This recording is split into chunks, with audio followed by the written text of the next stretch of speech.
नमस्कार. आरो स्टोरी मराठीमध्ये आपल्या सर्वांचे स्वागत आहे. आज आपण ऐकणार आहोत एक प्रेमकथा, का कळेना भाग 2. पण या कथेचा भाग 1 तुम्ही ऐकला नसेल तर आपल्या चॅनलला सबस्क्राईब करा आणि या कथेचा भाग 1 नक्की ऐका. तर मित्रमैत्रिणींनो, मागील भागात आपण पाहिलं की मेघा प्रमोद आणि रेवतीचं लग्न करून परत जाण्यासाठी एअरपोर्टला निघते. पण मेघा एअरपोर्टवर पोचतच नाही.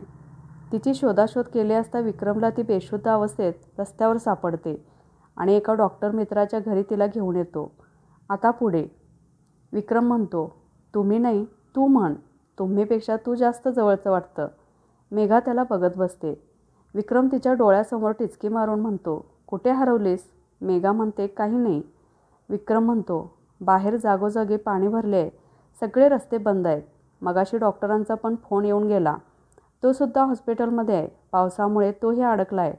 अरे मी बोलत काय बसलोय, किचनमध्ये आपल्या खाण्याचा बंदोबस्त करतो, तू आराम कर.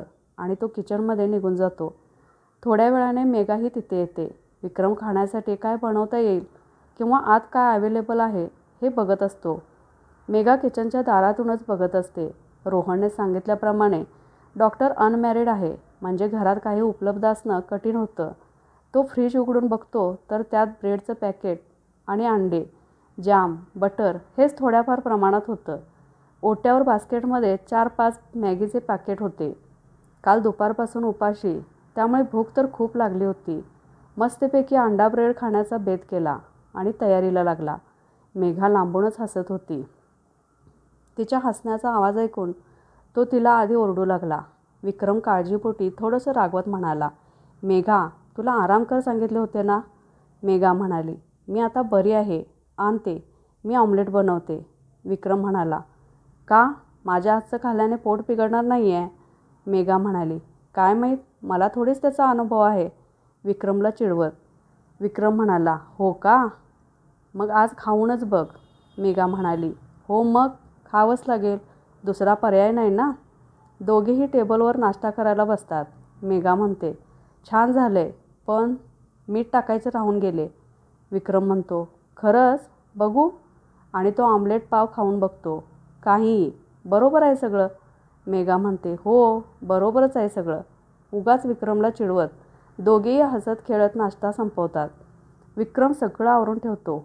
मेघा बाहेरचा अंदाज घेण्यासाठी बाल्कनीत जाते. पावसाची सर तिच्या अंगावर येते. गार वाऱ्याची झुळूक मनाला भुरळ घालून जाते. आपले दोन्ही हात पसरून ती त्या पावसाचा आनंद घेत असते. तिला भिजताना बघून विक्रम तिला आत ओढतो. अडखळल्यामुळे तोल जाऊन ती विक्रमवर पडते. विक्रम बाजूच्या सोफ्याचा आधार घेत तिला सावरतो. त्याचा स्पर्श, त्याचा सुगंध तिला भुरळ पाडतो. दोघांची नजरभेट होते. या नजरभेटीत दोघेही हरवून जातात. लँडलाईनवर फोन वाजल्यामुळे दोघे भानावर येतात. विक्रम मेघाला सावरून सोफ्यावर बसवत फोन उचलतो. रोहनचा फोन असतो. रोहनला हाल हवाल सांगून विक्रम फोन ठेवून देतो. अशीच गप्पांमध्ये संध्याकाळ कधी होते कळतच नाही. मेघा कॉफी घेऊन येते. विक्रम मोबाईल ब्लूटूथला कनेक्ट करून गाणी लावतो. बाहेर पडणारा पाऊस, गार वारा आणि रेडिओवरील रोमॅन्टिक गाणे, आहा काय योग जुळून आला होता. रेडिओवाले पण अशा पावसात खूप छान गाणे लावतात. सावन बरसे तरसे दिल, क्यों ना निकले घर से दिल. दोघांनाही अशा वातावरणात अशा प्रकारची गाणी ऐकायला खूप आवडतात. हे दोघांनाही आज माहीत झालं होतं. रिमझिम रिमझिम रुमझुम रुमझुम, भीगी भीगी रुत में तुम हम तुम चलते हैं. एकामागून एक गाणं वाजत होतं आणि अचानक नवीन गाणं सुरू झाले. मेघा गाण्याचा आवाज वाढवण्यासाठी उठते. खिडकीतून येणाऱ्या वाऱ्याने तिच्या गालावरची केसाची बट उडत असते. अशा वातावरणात अशी सुंदर गाणी ऐकल्यावर कोणाचाही मूड बदलेल. तसंच काहीसं दोघांचंही झालं होतं. एकमेकांबद्दल वाटणाऱ्या प्रेमभावना उफाळून येत होत्या आणि अशात गाणं कानावर पडतं. भीगी भीगी रातों में मीठी मीठी बातों में ऐसी बरसातों में कैसा लगता है, ऐसा लगता है तुम बनके बादल मेरे बदन को भिगो के मुझे छेड रहे हो, छेड रहे हो. मेघा डोळे बंद करून हे गाणं अनुभवत असते. मंत्रमुग्ध असतानाच डोळे उघडते. अगदी समोर विक्रम उभा असतो. मेघा वळून खिडकीजवळ पाऊस न्याहाळते. मुरगळलेल्या पायामुळे धडपडणार तोच विक्रम तिला दोन्ही हातांनी धरतो. मेघाला आपल्या दिशेने वळवतो. मेघा हळूच त्याच्या मिठीत शिरते. तोही तिला अलगद आपल्या मिठीत सामावून घेतो. त्या गाण्याच्या तालात असेच हरवून जातात. त्याच्या हृदयाची धडधड वाढायला लागते, जी तिला स्पष्ट ऐकू येऊ लागते. त्याच्या स्पर्शाने तिच्याही अंगावर शहारे आले होते. पण जगातील सर्वात सुरक्षित जागा हीच आहे याची खात्री तिला होती. प्रेम कितीही उपाळून आलं असलं तरी कोणती सीमारेषा त्याने ओलांडली नव्हती. दोघेही असेच सोफ्यावर बसून होते. ती त्याच्या मिठीत त्याच्या हृदयाचे ठोके ऐकत कधीच झोपी गेली होती. सकाळपर्यंत पाऊस बऱ्यापैकी कमी झाला होता. रस्त्यावरचं पाणीही कमी झालं होतं. आता घरी निघायला हरकत नाही या विचाराने डॉक्टरचा निरोप घेऊन दोघे बाईकने निघतात. मेघा अजूनही गालातल्या गालात लाजत असते. आज घरी जाऊन आईबाबांना सांगून मेघाला आपल्या पास्टबद्दल सगळं खरं सांगून प्रपोज करायचं विक्रमने ठरवलं होतं. मेघाही खूप खुश होती. तिनेही आपल्या भावना विक्रमला सांगण्याचं ठरवलं होतं. गाडी एकदाची विक्रमच्या आजोळी येऊन थांबते. सकाळीच रोहन आणि दियाने मागच्या 2 दिवसाचा सारांश घरी आईबाबांना आणि रेवती प्रमोदला सांगितला होता. सगळे वाटच बघत होते. मेघा आणि विक्रम घरात येतच होते. इतक्यात समोरून शिखा येते. आल्या आल्या विक्रमला मिठी मारून ओठांवर हलकेच किस करते. तिच्या येण्याने विक्रमला धक्काच बसतो. तो स्तब्ध होऊन जातो. मेघा त्या दोघांना अशा प्रकारे एकत्र बघून तिथेच थांबते. बाकीचे मेघाजवळ जाऊन ती ठीक असल्याची विचारपूस करून मेघाची शिखासोबत ओळख करून देतात. शिखा म्हणते, हाय मेघा, मी शिखा, विक्रमची बायको. मेघा फक्त बघत बसते. प्रमोद येऊन मेघाला मिठी मारतो. प्रमोद म्हणतो, दी कशी आहेस? चल तू आधी आत चल. प्रमोद मेघाला हात पकडून आत घेऊन जातो.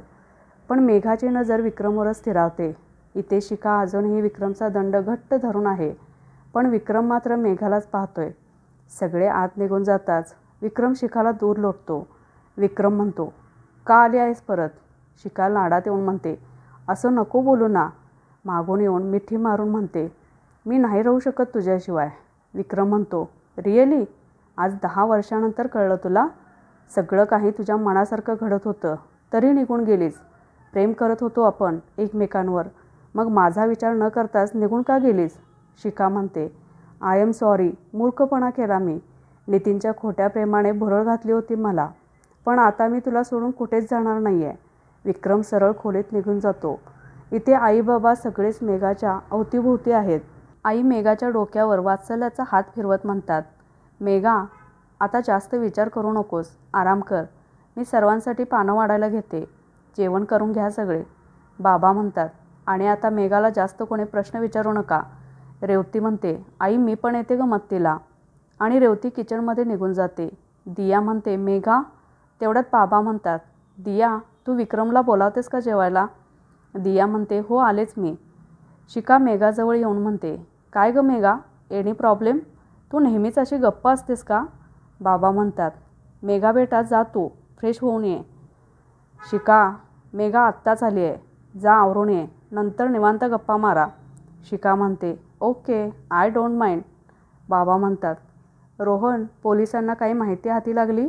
रोहन म्हणतो, नाही अजून, त्यांचा तपास सुरू आहे. सगळे जेवायला बसतात आणि त्यांच्या गप्पाटप्पा सुरू होतात. मेघाच्या अगदी समोरच्या खुर्चीवर शिखा बसते. विक्रमही येतो. त्याच्यासाठी शिखाच्या जवळची खुर्ची रिकामी असते. तो नाईलाजाने तिथे बसतो. शिखा सारखी विक्रमच्या मागे हे वाढू का ते वाढू का असंच सुरू होतं. विक्रम मात्र तिला अवॉइड करत होता. मेघाचं जेवणात अजिबात लक्ष नव्हतं. विक्रमचीही काहीशी तीच परिस्थिती होती. बाबांनी हे बरोबर हेरलं, पण आता शांतच राहणं पसंत केलं. मेघा म्हणाली, आई बाबा, उद्या मला निघायला हवं. म्हणजे इथले सगळे फंक्शन संपले आहेत. आता पुढची तयारी करायला मला जावं लागेल. आई म्हणतात, अगं पण काय घाई आहे? उद्या रेवती आणि प्रमोद हनीमूनला फिरायला जाणार आहेत. तू एकटी घरी कशी राहणार? त्यापेक्षा 5 दिवसांनी आमच्यासोबतच निघ. मेघा म्हणते, नको आई, तिथे खूप कामं खोळंबले आहेत, मला जावं लागेल. शिखा म्हणते, मॉम म्हणतायत तर राहा ना, अजून आपली नीट ओळखी झाली नाही आहे. विक्रम तूच सांग ना आता. आई म्हणते, हो विक्रम तूच सांग, तुझं नक्की ऐकेल. विक्रम मेघाला सगळं सविस्तर सांगता येईल या विचाराने म्हणतो, थांब ना मेघा प्लीज. मेघा डोळ्यातील अश्रूंचा बांध आवरता न आल्याने जेवण अर्धवट सोडून जाते. दिया मागून हाक देते, मेघा, अगं ये मेघा. तिला तसं जाताना बघून विक्रमही बेचैन होऊन उठून जातो. आई म्हणते, अरे सोन्या, आता तुला काय झालं? बाबा म्हणतात, जाऊ देत, थकले असतील दोघे, तुम्ही जेवा सगळे. दिया रेवतीच्या कानात हळूच कुजबुजते, या वेळेला मी जोडी जुळवायच्या आधीच जोडी जमली की काय? रेवती म्हणते, shut up Diya, it's not possible. But जर असं असेल then it's very difficult to भाई. दिया म्हणते, हां, मी जाऊन बघते मेघाला. दिया मेघाला भेटायला जाते तेव्हा ती गच्चीवर एकटीच विचारात गुंग असते. दिया मागून येऊन तिला घाबरवते. दिया म्हणते, काय गं, कुठे हरवलीस? आल्यापासून बघते. मेघा म्हणते, नाही, काही खास नाही. इतक्यात रेवती आणि रोहनही तिथे येतात. रोहन म्हणतो, मला कोणी सांगेल हे शिकाचं काय मॅटर आहे? दिया म्हणते, ए डफर, मॅटर काय? काहीही. रोहन म्हणतो, अरे म्हणजे विक्रमचं लग्न झालं आहे हे कधी बोलला नाही तू, आणि ही आज एकदम इथे उगवली म्हणून विचारलं. रेवती म्हणते, मी सांगते. ॲक्च्युली शिका आणि भाई एकाच कॉलेजमध्ये होते. भाई लास्ट इयर आणि शिका फर्स्ट इयरला असताना त्यांची ओळख झाली. तिथेच भाईने तिला प्रपोज केलं आणि शिकाचं कॉलेज संपल्यावर दोघांनी लग्न केलं. बाकी त्यांची लव्ह स्टोरी डिटेलमध्ये सांगण्यात मला अजिबात इंटरेस्ट नाही, कारण ते खरंच प्रेम होतं असं मला नाही वाटत. शिका आपल्या आजी आजोबांकडे वाढली. हर पॅरेंट्स वॉज सेपरेटेड. तरी लग्न सगळ्यांच्या सहमतीने झाले होते. सगळं काही हिच्या मनासारखंच केलं होतं. कॅथोलिक वेडिंग, युरोप टूर, एवढंच काय तर लग्नानंतर वेगळं घर आणि वेगळा संसारसुद्धा. दिवसभर फक्त शॉपिंग, फिरणं आणि पार्टी. रात्री उशिरा घरी यायचं. हेच लाईफस्टाईल. नवीनच लग्न झाले आहे, जबाबदारी सांभाळायला थोडा वेळ लागेल म्हणून भाई सगळं इग्नोर करत होता. एक दिवस अचानक शिका चक्कर येऊन पडली. डॉक्टरांकडे घेऊन गेल्यावर कळलं की शी इज प्रेग्नेंट. भाई तर जाम खुश झाला होता. तिला कुठे ठेवू आणि कुठे नको असं झालं होतं. त्याने घरी कळवल्यावर आईसुद्धा भाईकडे राहायला गेली, स्पेशली शिकाची काळजी घेण्यासाठी. 2-4 दिवस सगळं ठीक होतं, पण शिकाच्या मनात वेगळंच चालू होतं. आजी आजोबांकडे थोडे दिवस राहायला जाते सांगून ही मैत्रिणीकडे राहायला गेली. आजी आजोबा घरी आले होते शिकाचं अभिनंदन करायला. तेव्हा कळालं की ती खोटं बोलून दुसरीकडेच कुठे गेली. पण कुठे गेली आणि खोटं बोलायची काय गरज होती हे ती आल्यावर सविस्तर कळलं. मैत्रिणीने तिच्या बॉयफ्रेंडची मदत घेतली तिने. म्हणजे मैत्रिणीच्या बॉयफ्रेंडला नवरा म्हणून खोटी सही करायला लावली आणि अबॉर्शन करून आली. शिकाला बाळ नको होतं. तिला तिची नेहमीची लाईफस्टाईल गमवायची नव्हती. भाईचं आणि तिचं खूप जोरदार भांडण झालं. रागाच्या भरात भाईने तिला कानशिलात लगावली, पण नंतर अजून एक संधी द्यावी असा विचार करून तिची समजुती घातली. पण शिका हट्टी होती.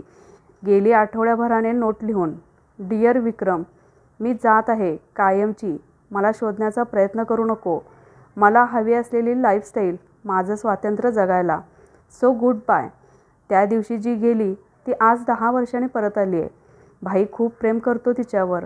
आत्ताही मनात आलं तर कदाचित तिला माफही करेल. शिका भाईची निवड होती. तिच्या बाबतीत सगळे निर्णय भाईच घेईल म्हणून बाबाही शांत आहेत. त्यांनी सर्व निर्णय भाईवर सोपवले आहेत. त्याचा आनंद हाच आमचा आनंद. इतक्यात शिका तिथे येते. शिका म्हणते, हाय, एनी सिक्रेट मीटिंग? मी आल्यावर अगदी गप्प झालात. रोहन तिला चिडवत म्हणतो, हो मग काय. रेवती अगदी त्रासून म्हणते, मी निघते, मला उद्याची पॅकिंग करायची आहे. दिया म्हणते, रोहन, आपण पण निघूया, येतोस ना? रोहन म्हणतो, हो हो येतो ना. मेघाही जायला निघते तर शिका तिला अडवते. शिका म्हणते, मेघा यार, तू तरी बोल माझ्याशी. बाकीच्यांचा राग मी समजू शकते, पण इट्स ओके, फॉरगेट इट. तू काय करतेस? आय मीन प्रोफेशनली काय करतेस? मेघा म्हणते, इंटेरियर डिझाईन करते मी. शिका म्हणते, फक्त एवढंच ना? मेघा म्हणते, घराला घरपण देते. तुला नाही कळणार. मला आराम करायचा आहे, येते मी. शिका म्हणते, ओके, आणि मेघा निघून जाते. रात्री सगळं आवरून सगळे आपापल्या खोलीत निघून जातात. इथे शिका विक्रमला मनवण्यासाठी पूर्ण तयारी करत असते. थोड्या वेळाने विक्रम खोलीत येतो. दार उघडून बघतो तर संपूर्ण खोलीत मंद असा सुगंध दरवळत होता. चहूबाजूने रंगीबिरंगी कॅन्डल्स प्रकाशत होत्या. बेडवर छान गुलाबाच्या पाकळ्या सजवल्या होत्या आणि समोर शिका होती. गडद लाल रंगाचा शॉर्ट टू पीस गाऊन, केसांचा बांधलेला बन, त्यातून चेहऱ्यावर दोन्ही बाजूने गालावर ओघळणारी केसांची शीर हलकेच उडत होती. गडद रंगाची लिपस्टिक तिचं सौंदर्य खुलवत होती. एकेकाळी याच सौंदर्याच्या प्रेमात पडला होता विक्रम.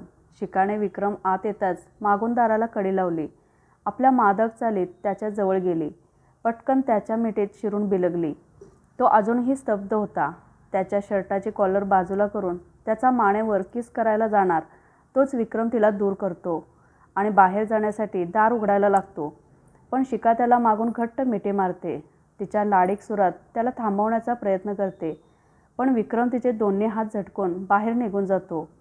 विक्रम बीचवर फिरत असताना त्याला काही अंतरावर मेघा दिसते. वाळूत बसून छान निखळणारा समुद्राचा आवाज आणि सुसाट वाहणाऱ्या वाऱ्याचा गारवा यात आपल्याच विचारात गुंग होती. तिच्या बाजूला काही अंतरावर रोहन आणि दिया गप्पा मारत बसले होते. विक्रम हळूच जाऊन तिच्या बाजूला बसतो. तोही एकटक त्या समुद्राच्या खळखळणाऱ्या लाटांकडे पाहत असतो. मेघा आणि विक्रमला एकांत मिळावा या हेतूने दिया आणि रोहन त्यांना सोडून फेरफटका मारायला निघून जातात. विक्रम मेघाकडे वळून बघतो. ती शांत डोळे मिटून असते.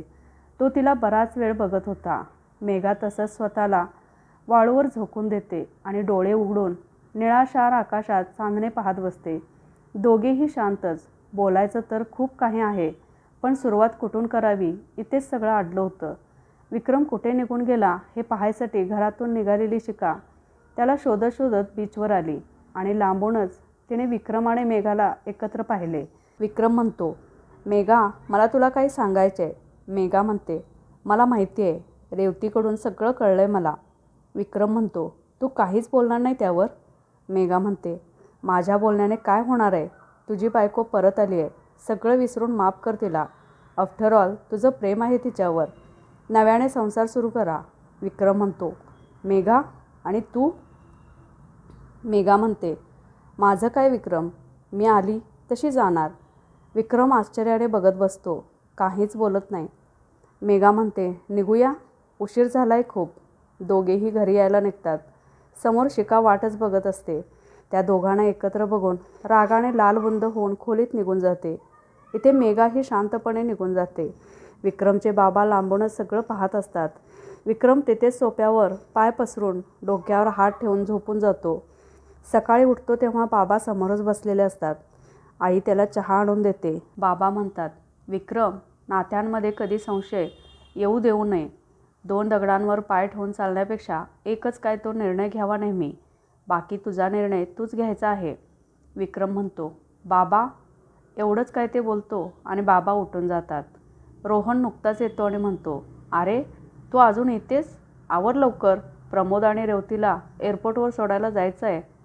आम्ही कधीपासून तयार आहोत. विक्रम म्हणतो, आलोच तयार होऊन. शिका म्हणते, मी पण येणार आहे. दिया म्हणते, आता ही कशाला? शिका म्हणते, काही म्हणालीस का? रोहन म्हणतो, नाही, म्हणजे गाडीत जागा होणार नाही ना म्हणून. शिका म्हणते, व्हेरी फनी. रेवती आणि प्रमोद तयार होऊन येतात.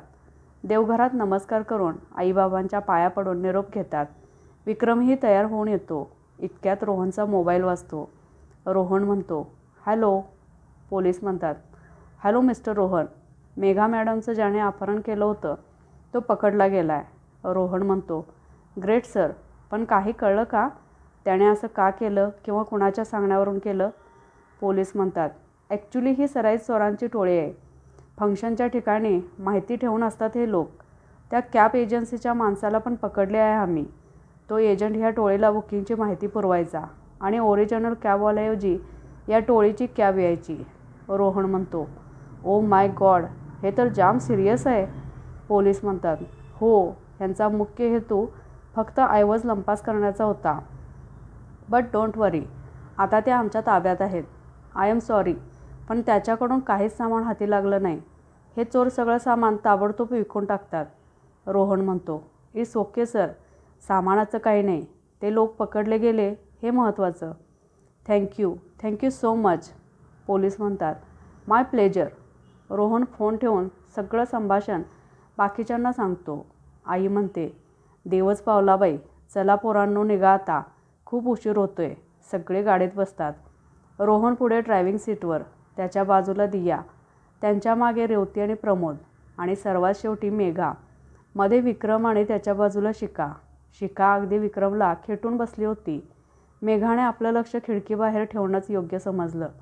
एअरपोर्टवर पोचल्यावर प्रमोद आणि रेवतीला निरोप घेऊन बाकीचे कॉफी शॉपमध्ये बसले, कारण बाहेर नुकताच पाऊस सुरू झाला होता. दिया, रोहन आणि मेघा एका टेबलवर बसले. विक्रम शिकाला घेऊन मुद्दाम दुसऱ्या टेबलवर बसतो, कारण मेघाच्या रात्रीच्या उत्तराने त्याचा इगो थोडा दुखावला होता.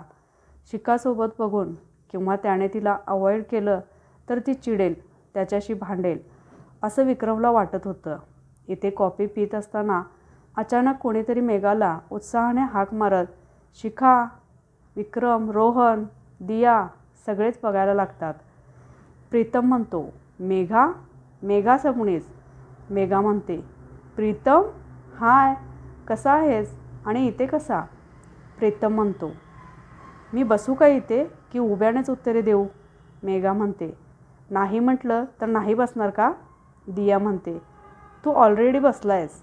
मेघा म्हणते, कॉफी? प्रीतम म्हणतो, नेहमीप्रमाणे माझ्या चॉईसची या पावसातली. मेघा म्हणते, cold coffee with ice cream, right? Pritam म्हणतो, तुला अजूनही माझी चॉईस चांगली माहिती आहे. अशाच गमतीशीर खूप गप्पा रंगतात तिथे. विक्रम काहीसा मेघाच्या मित्रावर चिडलेला असतो, कारण आधीच मेघा कालपासून दुर्लक्ष करत होती आणि आता या प्रीतमच्या गप्पांमध्ये रंगली होती. विक्रम रागातच म्हणतो, निघायचे का? तुमच्या गप्पा संपल्या असतील तर? प्रीतम म्हणतो, आय एम सॉरी, मी तुमचा बराच वेळ घेतला, पण तुम्ही सगळे आज संध्याकाळी माझ्या बर्थडे पार्टीला येत आहे, ओके? मी पत्ता पाठवतो व्हॉट्सअपवर. You all are invited. Pritam आणि मेघा फोन नंबर एक्सचेंज करतात. शिका विक्रमला मध्येच अडवून म्हणते, हो, आम्ही नक्की येऊ. सगळे बिल पे करून निघतात. यावेळेस रोहन विक्रमला ड्राईव्ह करायला सांगतो. शिका त्याच्या बाजूला, मधल्या सीटवर मेघा आणि सगळ्यात शेवटी रोहन आणि दिया. शिका म्हणते, प्रीतम छान मुलगा आहे नाही? रोहन म्हणतो, हो, एकदम जॉली माणूस आहे. दिया म्हणते, हो ना, असा गप्पा मारत होता जसा कित्येक वर्षांपासून आम्हाला ओळखतोय. शिका म्हणते, मेघा आणि त्याची जोडी छान दिसेल, हो ना?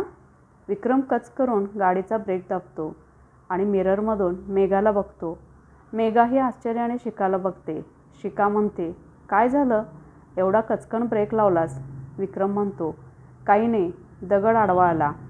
विक्रम परत गाडी स्टार्ट करतो, पण गाडी काही केल्या स्टार्ट होत नाही. म्हणून बाहेर पडून गाडीत चेक करतो, पण काही उपयोग होत नाही. विक्रम पावसात भिजत असतो. घर अजून 20 मिनिटाच्या अंतरावर असतं, म्हणून सगळे चालतच जाण्याचा विचार करतात. दिया म्हणते, wow, what a romantic climate. Rohan म्हणतो, मग काय विचार आहे? विक्रम म्हणतो, तिथे चहाची टपरी आहे, थोडा वेळ थांबूया तिथे. रोहन टपरीवरल्या दादांना म्हणतो, सगळ्यांसाठी तंदूर चहा. दिया म्हणते, 1 नंबर चहा मिळतो इथे, त्यातल्या त्यात तंदुरी चहा तर फर्स्ट क्लास आहे. शिका म्हणते, रिअली? थोड्या वेळाने लाल मातीच्या छोट्या मटका आकाराच्या भांड्यात चहा हजर होतो. ते छोटंसं भांडं दोन्ही हातांच्या ओंजळीत धरायचं. त्या भांड्याचा गार हाताला होणारा उबदार स्पर्श आणि वाफाळलेला चहाचा सुगंध घेत या कुडकुडणाऱ्या गारव्यात फुर्र फुर्र करत एक एक घोट करत चहा प्यायची मजा फार वेगळीच असते. मेघा म्हणते, खरंच खूप मस्त आहे चहा. शिका म्हणते, हो, खरंच ऑसम आहे. रोहन त्या पावसात आपल्या गुडघ्यावर बसून तेच चहाचं छोटं मटकं पुढे करून म्हणतो, दिया, या चहाच्या सुगंधाप्रमाणे तूही माझ्या आयुष्यात तरवळत राहशील. सगळ्यांच्या जोड्या जुळवता जुळवता आज आपली जोडी जुळवून घेशील. शिका म्हणते, वाव, रोमॅन्टिक. दिया म्हणते, डफर, मगाशी हेच माझ्या मनात होतं. आय लव्ह यू यार. रोहन खुश होऊन तिला उचलून घेतो. दोघेही एकमेकांना घट्ट मिठी मारतात. वरून पडणारा पाऊस आणि हवेतील गारवा याला आता नवीन उभेची गरज होती. दोघांचेही एकमेकांच्या श्वासात श्वास गुरफटत चालले होते. थरथरणारं अंग नव्या जोमाने बहरायला लागलं होतं आणि टपरीवर एक गाणं वाजत होतं, प्यार को हो जाने दो, प्यार में खो जाने दो. विक्रम आणि मेघा समोरासमोर फक्त एकमेकांना पाहत बसले होते. थोड्या वेळाने घरी पोचल्यावर दिया म्हणते, आत्तू आम्ही आलो ग. आई सगळ्यांना भिजलेले बघून म्हणते, लहान आहात का रे असं पावसात भिजायला. रोहन म्हणतो, अहो गाडी बंद पडली, मग चालतच आलो. बाबा म्हणाले, फोन करायचा ना, दुसरी गाडी पाठवली असती. शिका म्हणते, उलट बरं झालं गाडी बंद पडली ते. काय छान पाऊस पडतोय, मूड फ्रेश झाला. आई म्हणते, सगळे आपापल्या खोलीत निघून जातात. थोड्या वेळाने विक्रम शॉवर घेऊन बाहेर येतो आणि तसाच खिडकीतून बाहेर न्याहाळत राहतो. शिका त्याचे ओले केस पाहून टॉवेलने पुसायला जाते. विक्रम त्याच्या आणि मेघाच्या याच पावसातल्या आठवणीत रमलेला असतो. त्याला भानच नसते की सोबत शिका आहे. विक्रम त्या रात्रीतील मेघाने मारलेली मिठी आठवत शांत डोळे मिटून म्हणतो, आय लव्ह यू, प्लीज अशीच माझ्या मिठीत राहा. हे क्षण असेच राहू देत. शिका म्हणते, थँक्यू विक्रम. याच शब्दांसाठी कान आतुरले होते माझे. त्याची मिठी अजून घट्ट आवळून. विक्रम शिखाचा आवाज ऐकताच भानावर येतो. तिच्यापासून दूर होत बेडवर जाऊन झोपतो. शिका म्हणते, काय झालं विक्रम. विक्रम परत काहीही न बोलता बाहेर निघून जातो. मागच्या अंगणात पाऊस न्याहाळत मेघा उभी असते. तोही तिथे जाऊन उभा राहतो. विक्रम म्हणतो, का आलीस माझ्या आयुष्यात. मी माझ्या लाईफमध्ये समाधानी होतो. का मला नव्याने प्रेम करायला भाग पाडलंस. का, बोल ना. मनात वादळ आहे, काहीच कळायला मार्ग नाही. हा त्याचाच राग आहे. मेघा फक्त डोळ्यात पाहते. नक्की काय आणि कसं उत्तर द्यावं हेच कळत नाही आहे. विक्रम म्हणतो, एकट्याने छान जगत होतो मी. मला तुझ्या प्रेमात पाडून मला एकट्यालाच झुरत ठेवलंस. याची शिक्षा मी एकट्याने का भोगावी. आणि मेघाला दोन्ही हाताने घट्ट धरून तिला स्वतःकडे ओढतो. मेघा म्हणते, इट्स हर्टिंग विक्रम. विक्रमच्या बोलण्याने आधीच डोळे पाणावले आहेत. मनातल्या भावना व्यक्त करताना मनात एक भीती पण आहे. विक्रम म्हणतो, हर्टिंग. मी पण हर्ट होतोय तुला दूर जाताना पाहून. प्रेमात झुरत राहण्याची शिक्षा मी एकटाच का भोगू. ती शिक्षा तुलाही मिळायला हवी. एवढं बोलून विक्रम मेघाला अजून जवळ ओढतो आणि आपले ओठ तिच्या ओठांवर टेकवतो. मेघा स्वतःला सोडवण्याचा प्रयत्न करते पण तो असफल ठरतो. आज त्या ओढीत परत एकदा दोघेही हरवून गेले. आता तिच्याही न कळत त्यांची मिठी घट्ट होत चालली होती. संपूर्ण वेळ त्यांच्यासाठी इथेच थांबली होती. काही वेळाने भानावर येऊन दोघेही वेगळे होतात. इतक्यात आई आतून आवाज देते, विक्रम, विक्रम लवकर ये. रोहन, रोहन. आईच्या हाकेला ऐकून सगळे जमा होतात. समोर शिका रक्ताच्या थारोळ्यात बेशुद्ध अवस्थेत पडली होती. आई तिला शुद्धीवर आणण्यासाठी प्रयत्न करत होत्या.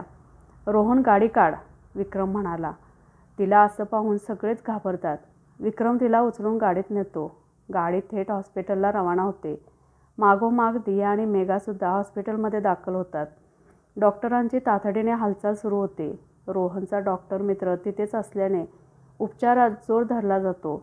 विक्रम आणि बाकीचे सगळे डॉक्टरांना विचारणा करतात. शिका कसल्याशा जीवघेण्या आजाराने ग्रस्त असल्याचे निदर्शनास येते आणि तिला ताबडतोब मुंबईला शिफ्ट करण्याचा सल्ला डॉक्टर देतात. विक्रमच्या तर पायाखालची जमीनच सरकते. शिकाला मानसिक आधाराची गरज असल्याचे डॉक्टर सांगतात. विक्रम सगळी परिस्थिती घरी सांगतो आणि सगळे मुंबईला रवाना होतात. विक्रम शिकाच्या आईवडिलांना बोलावून घेतो. ते वेगळे झाले असले तरी मुलीसाठी पहिल्यांदा एकत्र आले होते. शिका अजूनही विक्रमची बायको होती. तिने जरी पूर्वी तिची कर्तव्ये नाकारली असती तरी शिकाच्या आजी आजोबांना दिलेलं वचन विक्रम कसा विसरणार होता. आमच्या नातीला आईवडिलांचा सहवास नाही लाभला. तुम्ही प्रेमाने लग्न केले आहे. शिका थोडी अल्लड आहे पण तू समजदार आहेस. तू तिला अंतर देऊ नकोस. वचन दे आम्हाला. आज ते या जगात नाहीत. असते तर त्यांना माझ्या मनाची घालमेल नक्कीच कळली असती. 1 महिना झाला. शिका आता हळूहळू पूर्वपदावर येत होती. घरी तिची खूप काळजी घेतली जात होती. विक्रमही तिला कसलीच कमी पडू देत नव्हता. नवरा म्हणून असलेली सगळी कर्तव्ये तो चोख पार पाडत होता. पण मनात मेघाची आठवण अजूनही कायम होती. इथे मेघाने सर्व आठवणी मनातच दडवून आपल्या पूर्व आयुष्याला सुरुवात केली होती.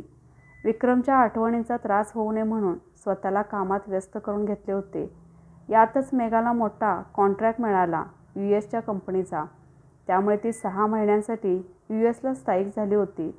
रेवती आणि प्रमोद यांचा संसाराचा गाडा सुरळीत सुरू होता. आज 6 महिन्यानंतर मेघा परत येते. प्रमोद आणि रेवती दोघेही तिला आणायला एअरपोर्टवर गेले होते. मेघा दोघांनाही बघून खूप खुश होते. प्रमोद म्हणतो, दी, आज घरी सरप्राईज पार्टी आहे तुझ्यासाठी. मेघा म्हणते, ओ वाव, अरे पण याची काय गरज होती? रेवती म्हणते, छोटासा गेट टुगेदर आहे दी. मेघा म्हणते, ओके.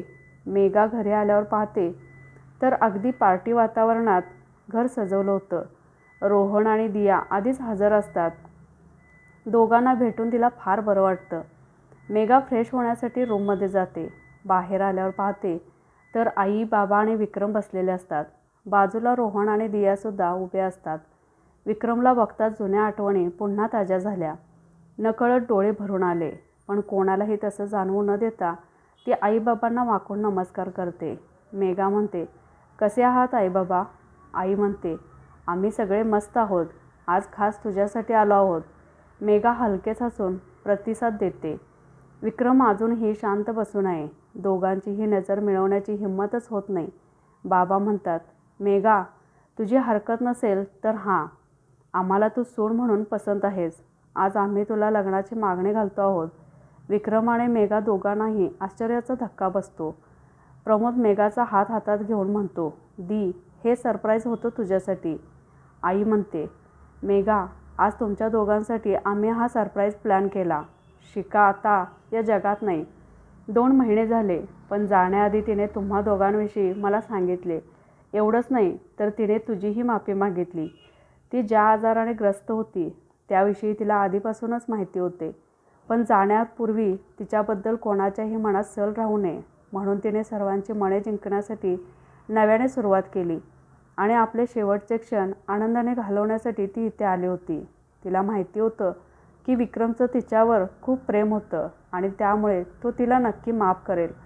तुम्हा दोघांना एकत्र बघून तिला त्याच वेळी खात्री पटली होती की म्हणून काही दिवस सोबत राहून ती परत जाणार होती. पण त्याआधीच तिच्या आजाराबद्दल आपल्याला कळलं. तिने विक्रमची देखील माफी मागितली की शेवटच्या क्षणीही स्वार्थ साधला म्हणून. हे सगळं तिने मला त्यावेळेस सांगितलं जेव्हा ती व्हेंटिलेटरवर शेवटचे श्वास घेत होती. विक्रम म्हणतो, आई, मग मला का नाही सांगितले इतके दिवस? आई म्हणते, तुम्ही तरी कुठे आम्हाला काही सांगितलं? आणि जरी सांगितलं असतं तर आजचा सुखद धक्का कसा अनुभवला असता? बाबा म्हणतात, आता झालं गेलं सोडून देऊया. आता तुम्हाला जास्त वाट बघायला न लावता आज आत्ता इथे तुमची रिंग सेरेमनी करूनच टाकू आपण, काय? आणि सगळे हसायला लागतात. मेघा एकदम लाजते. आता तिची नजरभेट व्हावी म्हणून विक्रमही उत्सुक आहे. दिया आणि रेवती मेघाला तयार करण्यासाठी घेऊन जातात.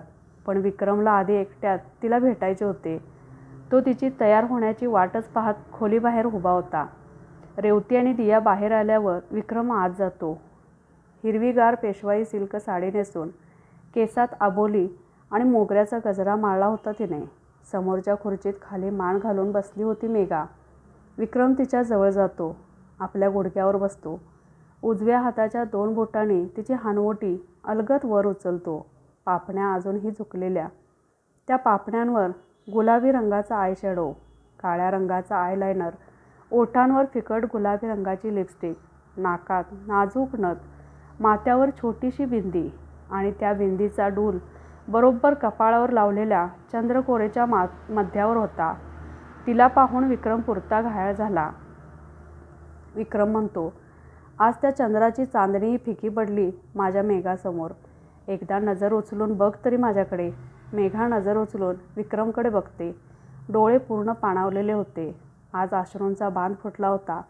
विक्रमने तिला आपल्या मिठीत सामावून घेतले आणि तिचे मन मोकळे करू दिले. विक्रम काही वेळाने म्हणतो, ए वेडाबाई, बस कर आता, नाहीतर माझा शर्ट ओला होईल.